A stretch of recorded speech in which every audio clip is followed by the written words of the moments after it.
Hello and welcome again to Tokyo for the annual meetings of the IMF and the World Bank. Well, today, one of the most important discussions of the global economy took place here. The IMF's top policy-making committee, the IMFC, with finance ministers and central bank governors of 188 countries.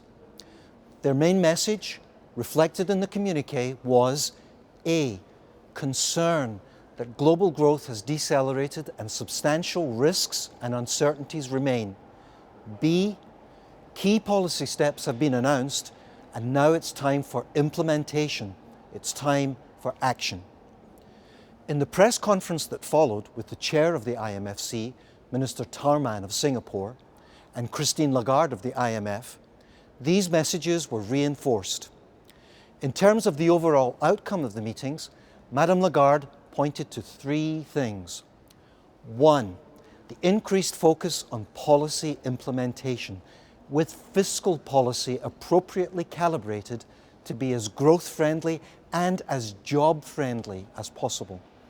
Two, the strengthening of the global financial safety net, including a reaffirmation of increased firepower for the IMF. Three, IMF governance reforms aimed at making the institution even more representative of its global membership, with greater voice in particular for the emerging market economies. As well as the IMFC meeting, there was also a meeting of the World Bank's Development Committee, focused on the challenge of poverty facing so many developing countries. Christine Lagarde and President Jim Kim of the World Bank jointly chaired a press conference afterwards where, among other things, Madame Lagarde was able to give the good news that the IMF's concessional resources for the poorest countries have been placed on a sustainable basis for the foreseeable future. As well as these two big policy meetings today, our exciting program of seminars continued.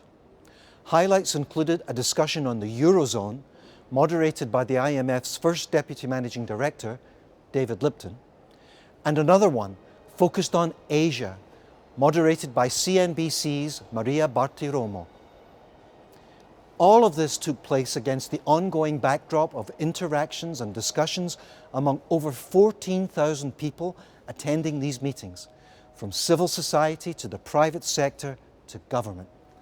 They are leaving this magnificent conference centre feeling energized and committed to action. So, that's it from me and these 2012 annual meetings in Tokyo. I look forward to seeing you in Washington in the springtime.